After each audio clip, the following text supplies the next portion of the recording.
On a chilly fall evening, in a quiet town outside Columbus, Ohio, 71-year-old Jack Turner was sitting on his porch, sipping coffee, watching the sun disappear behind the trees. Life was simple now. He'd retired years ago, his kids had moved away, and most evenings were peaceful. Then, someone pulled into his driveway. Jack looked up and saw an older man stepping out of a dusty pickup truck.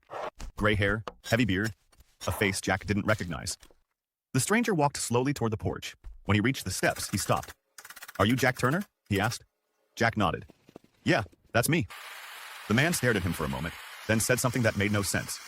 "You probably don't remember me." And before Jack could respond, the stranger pulled out a handgun. Bang. Hours later, detectives were stunned. Jack was beloved in town. No enemies, no recent disputes, no obvious motive. The case looked impossible. Then a retired teacher called investigators with a strange tip. She said there was one person who had spent decades talking about Jack. A 72-year-old former mechanic named Walter Briggs. When detectives interviewed Walter, they uncovered a story that stretched all the way back to high school.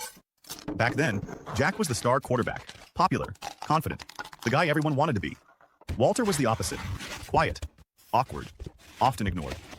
One afternoon, after football practice, someone pulled a humiliating prank on Walter in front of the entire locker room. The laughter echoed for years.